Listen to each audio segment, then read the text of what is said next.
narrative. I still remember the exact moment when those words left her lips. Not tonight, or any night. The finality in her voice made my body go cold. We had been married for 6 years, and although things hadn't been perfect lately, I never expected such a definitive statement about our intimate life. That evening had started like any other. I came home from work, we had dinner while discussing mundane topics, and then moved to the living room where she scrolled through her phone while I watched TV. When I leaned over to kiss her neck, something that once made her smile, she pulled away sharply. "Don't," she said, not even looking up from her screen. "I'm not in the mood." "You haven't been in the mood for weeks now," I replied, trying to keep frustration out of my voice. "Is everything okay?" That's when she put down her phone, looked me straight in the eyes, and delivered those crushing words. "Not tonight, or any night. I'm done with that part of our relationship." My mind raced through possible responses, but I sat there speechless. How does one reply to the sudden end of physical intimacy in a marriage? No explanation, no room for discussion, just a unilateral decision that affected us both. "What exactly do you mean?" I finally managed to ask, hoping I had misunderstood. "Exactly what I said. I've been thinking about this for a while," she continued, her voice unnervingly calm. "I'm comfortable with our life together, the house, our social circle, the stability, but I'm no longer interested in physical intimacy. You can accept it or not, that's your choice." As she spoke, memories flashed through my mind. The passionate early days of our relationship, the gradual cooling over the past year, the increasing frequency of excuses, the way she flinched at my touch lately. All the signs had been there, but I had ignored them, making excuses and hoping things would naturally improve. "Is there someone else?" I asked, immediately regretting the cliché question. She actually laughed at that. "No, there isn't. I'm not interested in anyone that way anymore. This isn't about you specifically. I've just moved past that phase of my life." That almost hurt more. If there had been someone else, I could have labeled her the villain in our story. But this? How do you fight against someone simply not wanting you anymore? The following days were a strange limbo. We continued living together, eating together, even watching TV together, all while this invisible wall had been erected between us. She acted as if her declaration was as ordinary as announcing a change in grocery preferences, not the fundamental reshaping of our marriage. I tried bringing up counseling. "We don't need therapy," she responded dismissively. "There's nothing wrong with me, and I'm not going to be pressured into physical intimacy I don't want." Of course, she was right about not being pressured. But the complete unwillingness to even address the sudden change left me feeling like I was living with a stranger wearing my wife's face. At night, lying on my side of our now purely functional bed, I stared at the ceiling wondering how I had missed the gradual erosion of our connection.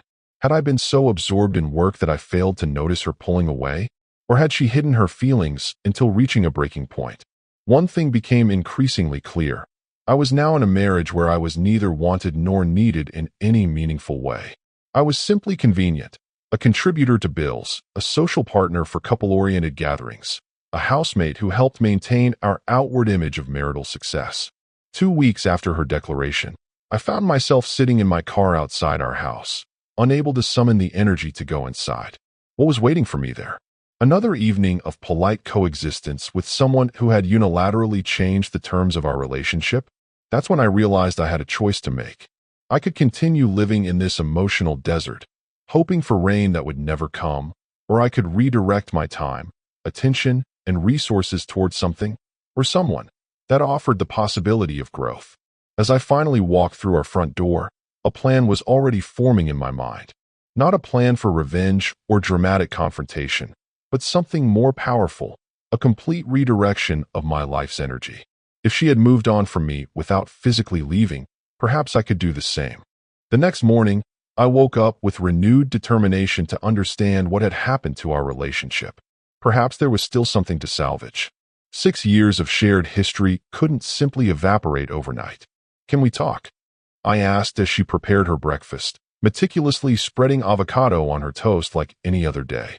"We're talking right now," she replied without looking up. "I mean really talk. About us. About what you said." I tried to keep my voice steady. "I think we owe our relationship at least one honest conversation." She sighed, placing her knife down with deliberate slowness. "There's nothing more to discuss. I've made my feelings clear. But you haven't explained why. Was it something I did? Something I didn't do? People don't just wake up one day and decide to fundamentally change their marriage without a reason. I didn't just wake up and decide this, she said, irritation finally breaking through her calm facade. I've been feeling this way for months. Maybe if you paid more attention, you would have noticed. That stung because there was truth in it. I had been working longer hours, taking on extra projects to secure a promotion. But I'd done it for us, for our future. At least, that's what I had told myself. Then let's fix it together, I suggested. Marriage counseling, date nights, whatever it takes. Just tell me what you need. She looked at me with something resembling pity. What I need is for you to accept my decision. I'm not interested in fixing anything because I don't see it as broken. This is simply what I want now. And what about what I want? The words came out harsher than intended. You're free to want whatever you like, she responded coolly. But I won't pretend or force myself to maintain a physical relationship I no longer desire. The conversation went nowhere, like trying to negotiate with a wall. The following week, I scheduled an appointment with a marriage counselor anyway, hoping she might change her mind if a professional was involved. I'm not going, she stated flatly when I told her. If you need therapy to process this, go alone. So I did.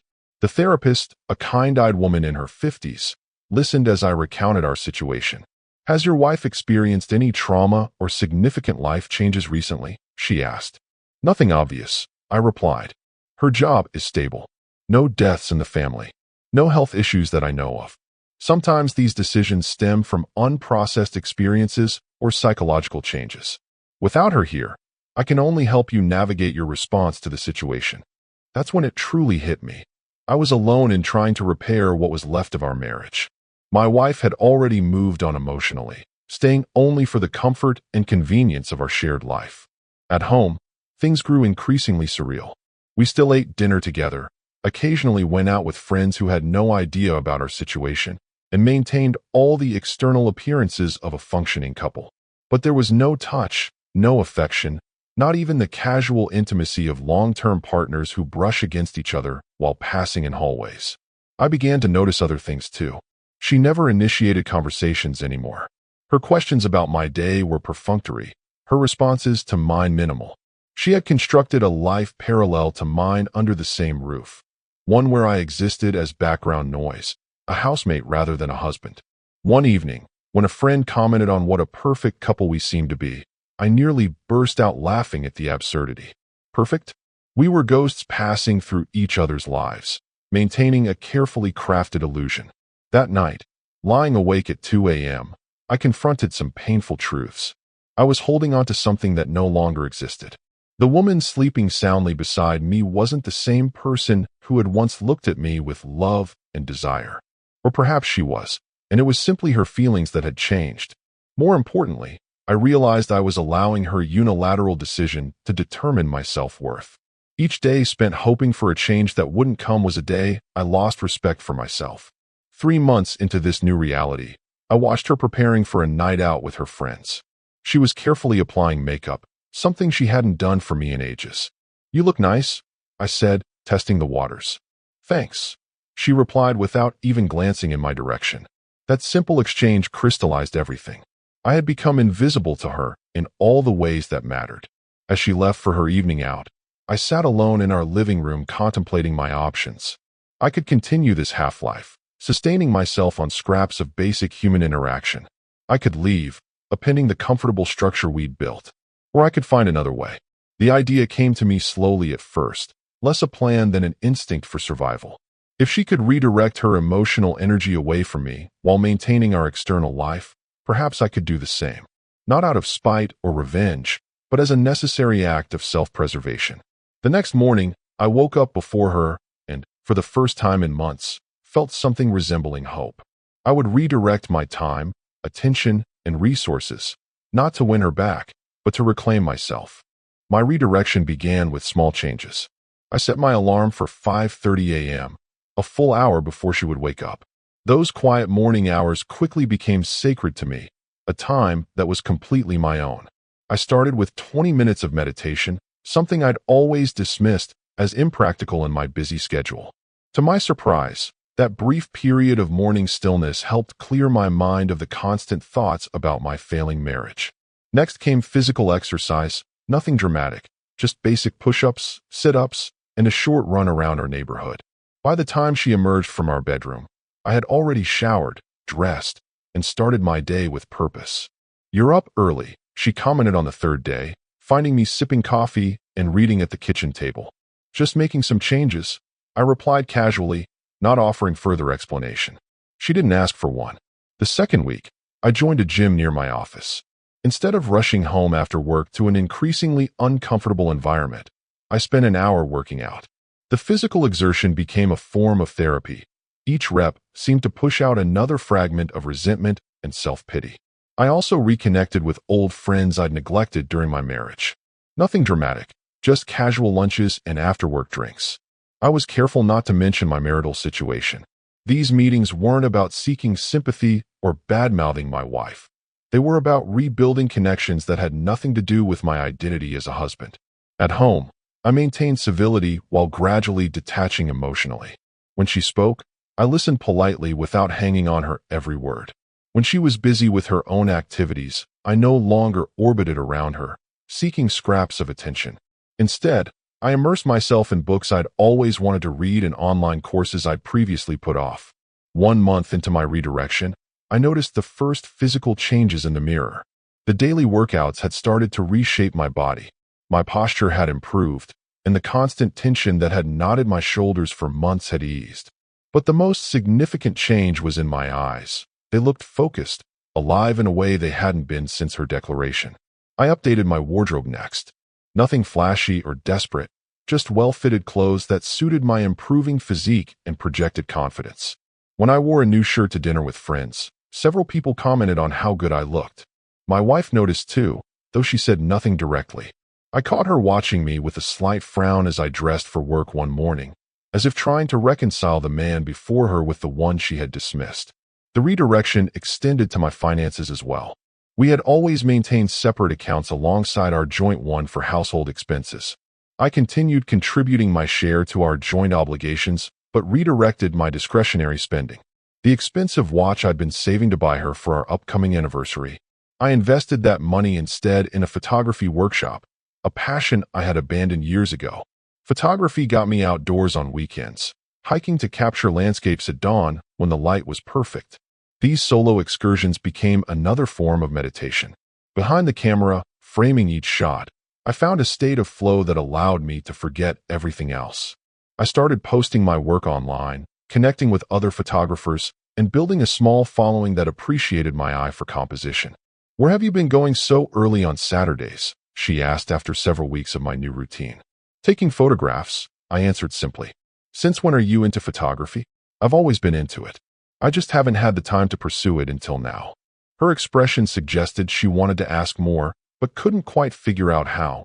Or perhaps didn't want to show too much interest in my life after having so deliberately stepped back from it. At work, my renewed focus paid dividends. I approached projects with clarity and confidence that hadn't been present during the months of marital distress.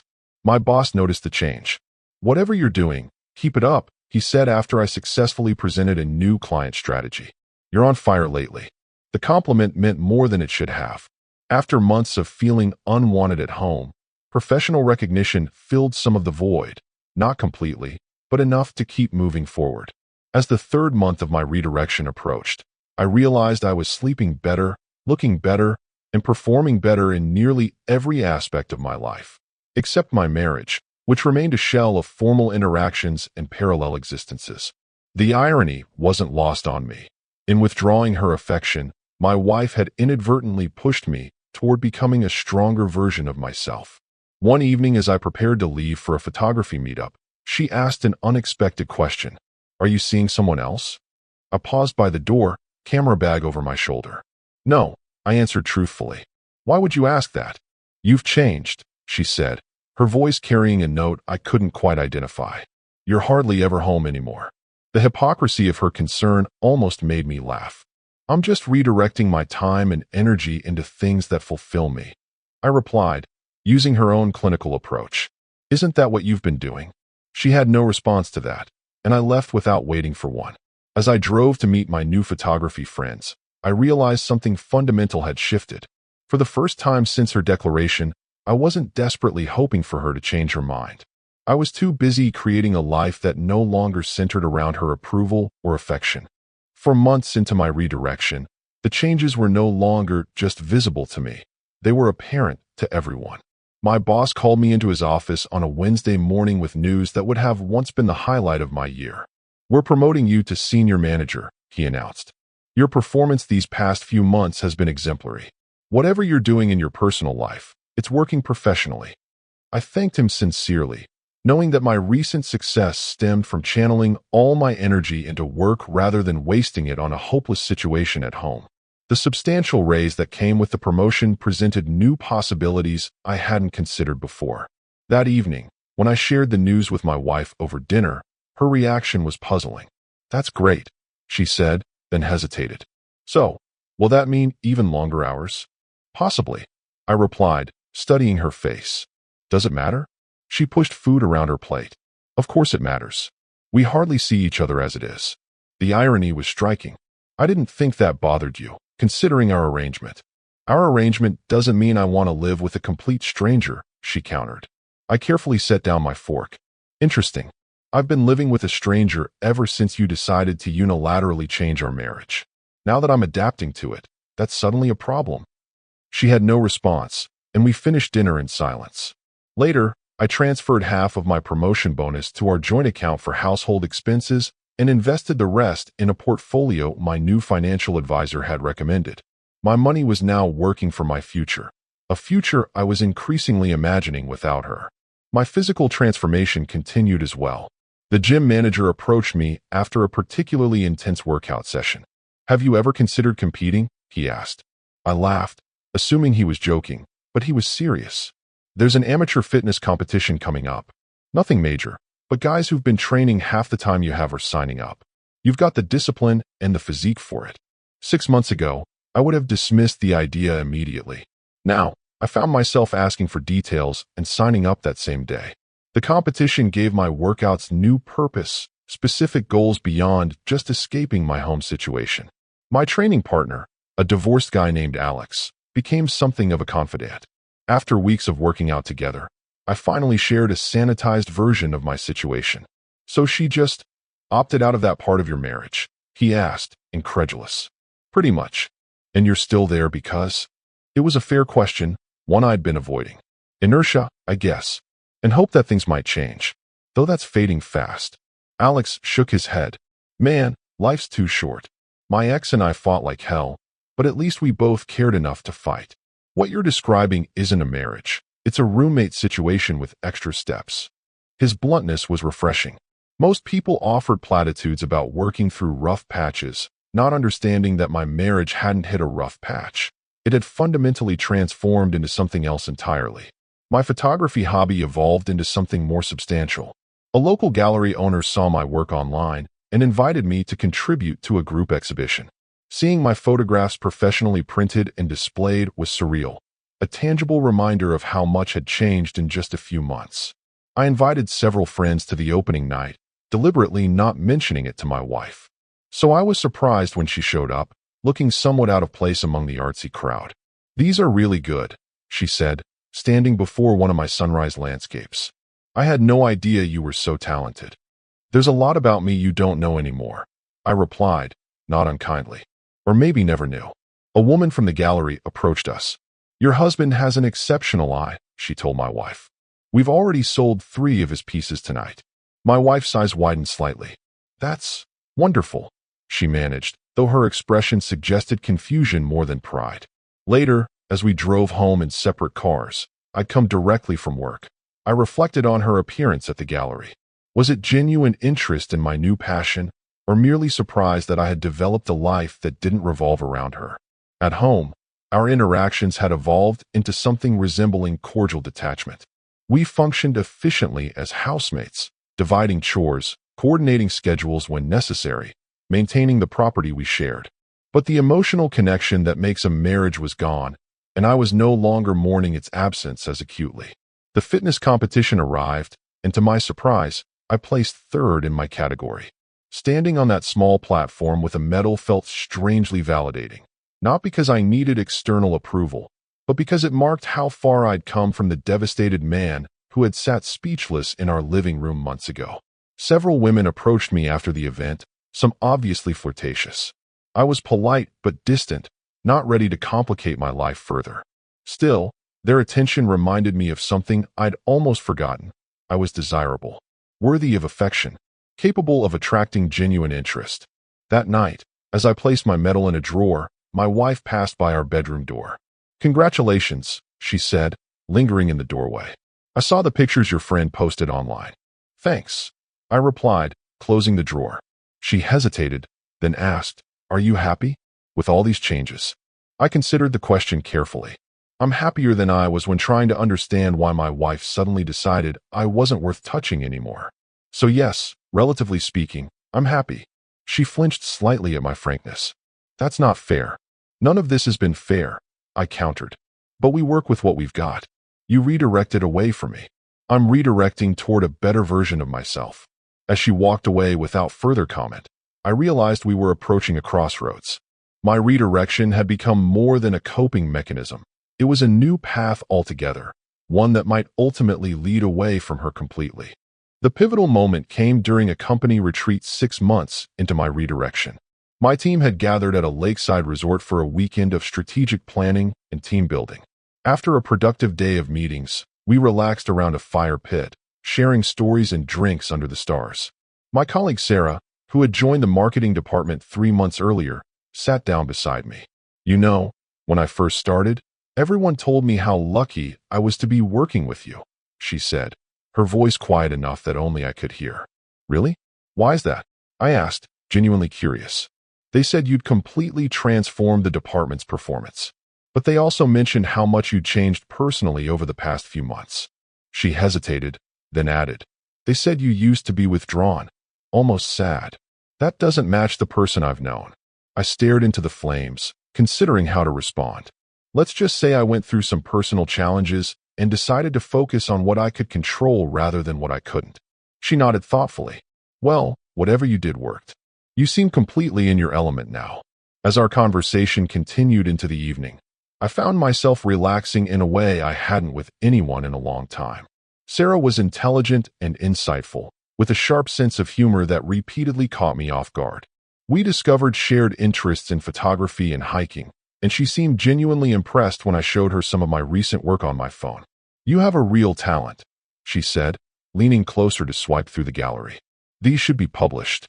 The warmth of her shoulder against mine sent an unexpected jolt through my system, a stark reminder of how long it had been since I'd experienced even casual physical contact. I carefully shifted away, uncomfortable with my reaction. Later, as the group dispersed to their cabins, Sarah walked alongside me on the path. "Some of us are planning a sunrise hike tomorrow before the meetings start," she mentioned. "You should join. Perfect lighting for those landscape shots you love." I agreed, and the next morning found myself standing atop a ridge with Sarah and 2 other colleagues as the sun painted the sky in brilliant oranges and pinks. I took dozens of photographs, but found my lens repeatedly drawn to Sarah's profile against the dramatic backdrop. When I returned home Sunday evening, my wife was in the kitchen preparing dinner, something she hadn't done for us in months. "How was the retreat?" she asked, her tone unusually attentive. "Productive," I replied, setting down my bag. "We finalized the strategic plan for next quarter." She nodded, then asked, "I saw some of the photos you posted. Beautiful location." "It was," I agreed, wondering at her sudden interest. "That woman in some of the pictures, is she on your team?" The question caught me off guard. I hadn't realized Sarah had featured prominently in my uploads. "That's Sarah, our new marketing specialist," I answered neutrally. "She's very pretty," my wife observed, her eyes studying my face. I hadn't really noticed. I lied, feeling oddly defensive. "Really?" Her disbelief was evident. "You've taken about a dozen photos with her in them." I chose my next words carefully. "She happened to be in the frame during our group activities." "Why are you asking about this?" She turned back to the stove. "Just curious about your colleagues, that's all." But there was something in her tone that suggested more, perhaps concern or even jealousy, emotions that seemed inconsistent with someone who had deliberately created emotional distance between us. The following weeks brought subtle changes to our home dynamic. My wife began asking more questions about my day, preparing meals occasionally, even suggesting we watch a movie together one Friday night. The attention might have thrilled me months ago, but now it only confused me. Meanwhile, at work, my collaboration with Sarah intensified as we led a major campaign together. Her creativity complemented my strategic approach perfectly, and our project quickly gained traction with clients. We often worked late, our professional rapport evolving into friendship as we shared takeout dinners and personal stories during breaks. I was careful to maintain appropriate boundaries, but I couldn't deny enjoying her company. The ease of our interactions, the genuine interest she showed in my thoughts and ideas, the simple pleasure of being seen and heard by someone who valued my presence. One evening, as we wrapped up work well after everyone else had left, Sarah looked at me intently. "Can I ask you something personal?" she requested. I nodded, though apprehension flickered through me. "Are you happy? In your life outside work, I mean." The directness of her question startled me. "That's complicated," I answered honestly. "I've noticed you never mention your home life," she continued.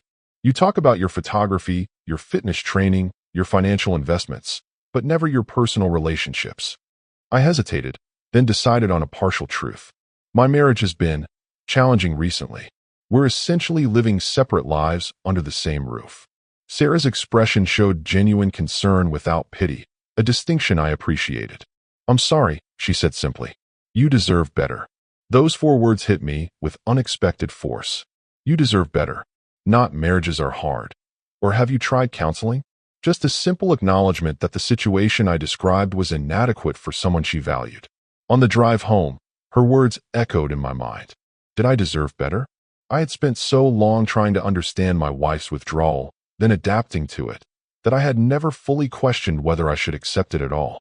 When I arrived home, my wife was waiting up, something she hadn't done in ages. "You're working late a lot," she commented as I set down my keys. "Big campaign," I explained. "It's going well." "With Sarah?" she asked, her tone carefully neutral. I looked at her directly. "Yes, Sarah's the creative lead. Why do you keep asking about her?" My wife hesitated, then said what I suspect had been building for weeks. "Because she looks at you the way I used to. And you look happier in those photos with her than you have around here in months."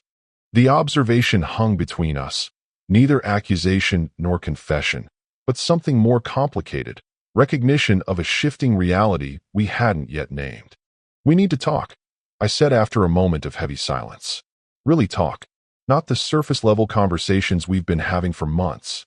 My wife nodded slowly, and we moved to the living room, the same space where she had declared the end of our intimate relationship what felt like a lifetime ago. Now we sat facing each other, strangers who shared mortgage payments and grocery lists, but little else. "Are you having an affair?" she asked directly, her voice calm but strained. "No," I answered honestly. "I've never betrayed our marriage vows." "But you're thinking about it," she pressed. I considered deflecting, but chose truth instead. "I'm thinking about a lot of things. About what marriage means when one person unilaterally changes the terms. About whether companionship without intimacy or emotional connection is enough for a lifetime. About whether I'm living authentically or just going through motions." She looked down at her hands. "So you're punishing me by transforming your entire life and flirting with your coworker." The accusation sparked something in me. Not anger, but clarity. This isn't about punishment. It never was. This is about survival. When you told me not tonight or any night, you didn't just reject physical intimacy. You rejected me as a partner worthy of your desire and affection. "That's not fair," she protested. "I never stopped caring about you." "Caring isn't the same as loving," I replied. "You decided to keep the comfortable parts of our marriage while discarding the rest. And for months, I tried to understand, to adapt, to find a way forward that respected your decision while preserving my sanity." I paused, gathering my thoughts. My transformation wasn't about making you jealous or attracting others. It was about reclaiming parts of myself I'd neglected, parts that were withering in the shadow of your rejection. She was quiet for a long moment. "I didn't think it would affect you this much," she finally admitted. "I thought we could continue everything else as normal." The admission stunned me with its casual cruelty. How could you possibly believe that? Marriage isn't a buffet where you select which parts you want and discard the rest. "People change," she said defensively. feelings change. I was honest with you instead of pretending. Yes, you were honest. And I'm being honest now. The man who sat here devastated by your declaration months ago no longer exists. The changes I've made aren't temporary adjustments to a crisis. They're who I am now. Someone who values himself enough not to accept scraps of affection. A tear slipped down her cheek, the first genuine emotion I'd seen from her in ages. So you're leaving me for her? I shook my head. This isn't about Sarah or anyone else. This is about us, about what's broken between us and whether it's worth fixing. And is it? She asked, her voice barely audible. The question deserved careful consideration. Despite everything, we had built a life together, shared memories and dreams. Walking away wouldn't be simple or painless. I don't know, I answered truthfully. But I do know this. I won't return to how things were. I won't pretend that your unilateral decision didn't fundamentally alter our relationship, and I won't apologize for becoming someone stronger in response. She wiped her tears, composing herself. So what happens now? Now we make choices based on reality, not nostalgia or convenience. You chose to redirect your emotional energy away from our marriage. That was your right. I chose to redirect my time, attention, and resources toward personal growth. That was my right. I took a deep breath before continuing. And now we both need to decide whether there's anything left between us worth salvaging, or if we've become fundamentally incompatible. And if I want to try, she asked, a note of hope in her voice that surprised me. Then it starts with understanding that we can't go backward. There's no returning to how things were before your declaration, and there's no maintaining this half-marriage we've been living. If we move forward together, it has to be towards something new that recognizes and respects who we've both become. She nodded slowly. And if I can't give you what you need? The question was honest, perhaps the most honest she'd been in months, and it deserved an equally honest answer. Then we part ways, hopefully with kindness and respect for what we once meant to each other. We talked for hours that night, peeling back layers of resentment and miscommunication. She revealed struggles with her own self-image that had contributed to her withdrawal. I admitted how deeply her rejection had wounded my sense of worth and desirability. There were no simple resolutions or dramatic reconciliations, just two people finally acknowledging the gulf between them and questioning whether it could be bridged. As dawn broke, we reached a decision that felt both painful and necessary, a trial separation. Not as a prelude to divorce, but as space to evaluate what we truly wanted individually before deciding what we could offer each other. I moved into a furnished apartment the following weekend. Setting up my new space felt strangely liberating, arranging things according to my preferences alone, creating an environment that reflected the person I had become rather than the relationship I had lost. 2 weeks into our separation, I received a text from my wife asking to meet for coffee. We chose a neutral location, neither our home nor my new apartment, but a quiet cafe halfway between. She looked different somehow, not dramatically changed as I had been with my physical transformation, but more present, more engaged with her surroundings. I've been thinking a lot, she began after we exchanged awkward greetings, about what you said about unilaterally changing our marriage. I nodded, waiting for her to continue. You were right, she admitted. I made a decision that affected both of us without truly considering what it would mean for you. That wasn't fair or respectful. The acknowledgement meant something, though perhaps not as much as it would have months earlier. Thank you for recognizing that, I replied simply. I also realized something else, she continued. Watching you become this new person, confident, focused, thriving, made me see how much I'd stagnated. Not just in our relationship, but in my life generally. She cupped her coffee mug with both hands. The truth is, I was jealous. Not of Sarah or anyone else, but of your transformation itself. You found purpose and passion while I was just existing. Her honesty disarmed me. What does that mean for us? She met my gaze steadily. I don't know yet, but I'm starting therapy, and I'm trying to find my own redirections. Whether that leads us back together or towards separate paths, I needed you to know that you inspired that change. As we parted ways after an hour of the most genuine conversation we'd had in over a year, I realized that my redirection had come full circle. What began as a desperate attempt to survive emotional abandonment had become a journey of authentic self-discovery, one that was still unfolding, regardless of where my marriage ended up. I walked back to my car feeling neither triumphant nor defeated, but something more valuable, at peace with the person I had become through adversity. Whatever came next, I would face it not as someone seeking approval or connection from others, but as someone who had rediscovered his own worth. Our story has come to an end. If you've made it this far, how about subscribing to our channel? It helps us immensely. I've selected 2 other videos for you that I'm sure you'll enjoy. Feel free to click on them. I'll be waiting for you in the next story. See you soon.